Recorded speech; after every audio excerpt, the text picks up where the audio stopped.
Keeping quiet by Pablo Neruda. कवि सभी से कहता है कि अब हम 12 तक गिनती करेंगे और सभी रुक जाएंगे, क्योंकि कम से कम एक बार इस धरती के फलक पर हम किसी भी भाषा में बातें न करें।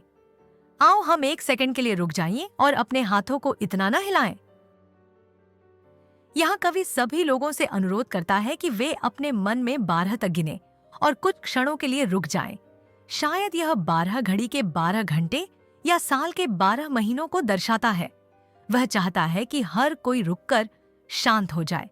कवि सभी से आग्रह करता है कि कोई भी भाषा न बोले। हम जानते हैं कि धरती पर अलग अलग हिस्सों में अलग अलग भाषाएं बोली जाती हैं और कभी कभी ये भाषाएं हमारे बीच शांति के मार्ग में रुकावट बन जाती है। इसलिए वह कहता है कि लोग कुछ न बोले। सिर्फ इतना ही नहीं, वह यह भी चाहता है कि हम अपने हाथ चलाना बंद करें। यह हाथ शब्द का मतलब उन हथियारों से है जिनका इस्तेमाल अलग अलग देश आपस में युद्ध करने के लिए करते हैं।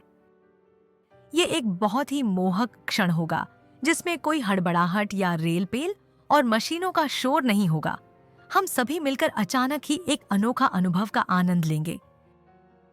कवि कहते हैं कि ऐसा बहुत ही दुर्लभ अवसर होगा जब कोई भी इंजन काम नहीं करेगा। यहाँ उनका मतलब है कि यदि सब कुछ रुक जाए तो वह एक बिल्कुल अलग क्षण होगा। यदि सभी इंजन जैसे वाहन और मशीनें बंद हो जाएं, तो अचानक एक अजीब सी स्थिति बनेगी, क्योंकि पूरी दुनिया में एकदम शांति छा जाएगी। लोग एक के बाद एक भौतिक वस्तुएं हासिल करने की जल्दबाजी में नहीं रहेंगे।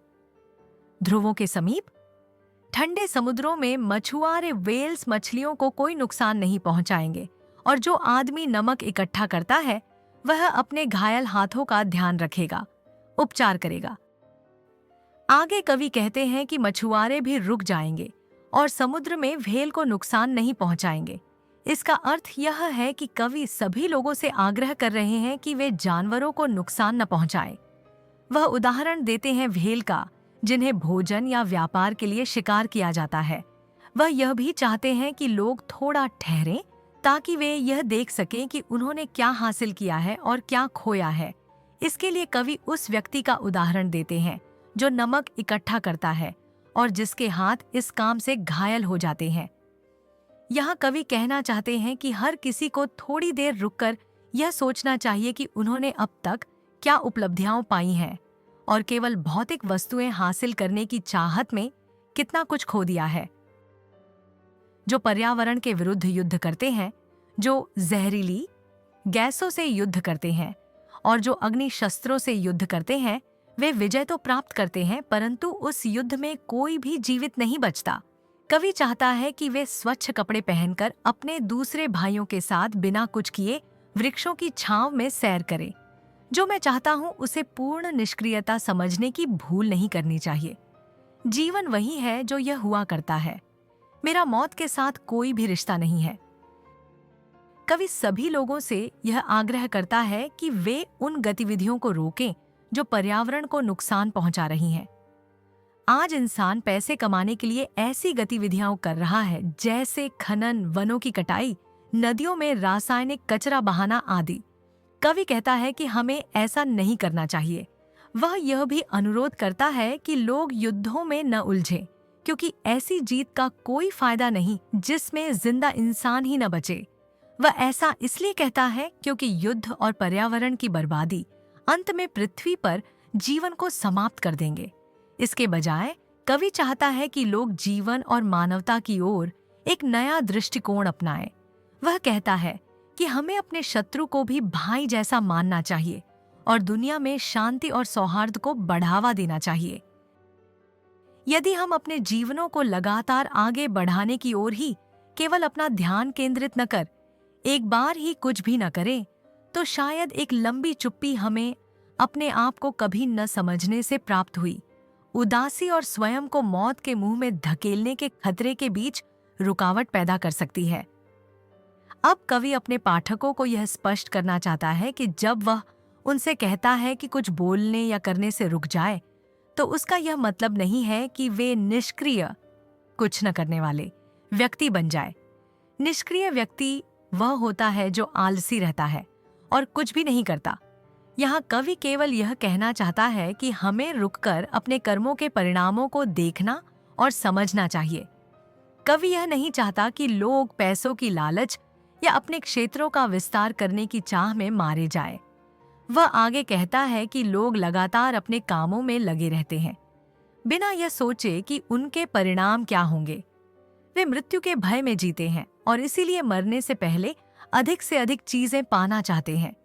कवि यहाँ उनसे आग्रह करता है कि थोड़ी देर के लिए रुकें और अब तक जो कुछ पाया है उस पर गौर करें और उसका आनंद लें। हर व्यक्ति ऐसी जिंदगी जी रहा है जिसमें वह एक के बाद एक कई चीजें पाना चाहता है, लेकिन अब कवि कहता है कि समय आ गया है कि हम ठहरें और देखें कि हमने अब तक क्या पाया है और उसका आनंद लें। ऐसा करने से हम उस उदासी से बच सकते हैं जो हमारी जिंदगी में बहुत गहराई से बस गई है। वह उदासी जो इसीलिए है क्योंकि हम अपनी उपलब्धियों का आनंद नहीं लेते और हमेशा अगली चीज पाने की लालसा में लगे रहते हैं। शायद पृथ्वी हमें शिक्षा दे सकती है, क्योंकि जब हर चीज मृतप्राय नजर आती है और यही बाद में जिंदा साबित होती है। अब मैं 12 तक गिनूंगा और आप सब चुप रहेंगे और मैं चला जाऊंगा।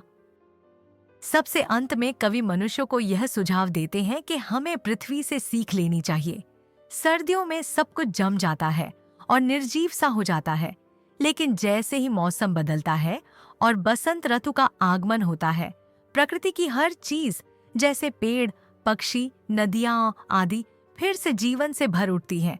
इसी उदाहरण से कवि यह बताना चाहते हैं कि सभी मनुष्यों को भी रुककर अपने कर्मों का मूल्यांकन करना चाहिए।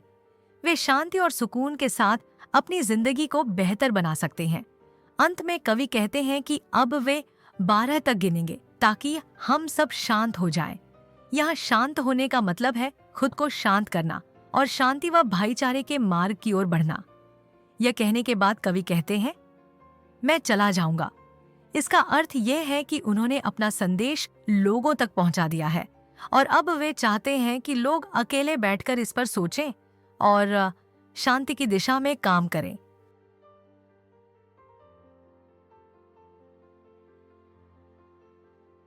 अगर आपको ये वीडियो पसंद आया तो एक लाइक ज़रूर करें और इसे अपने दोस्तों के साथ शेयर करें। कमेंट में बताएं कि आपको ये वीडियो कैसा लगा और इस चैनल को सब्सक्राइब करना ना भूलें।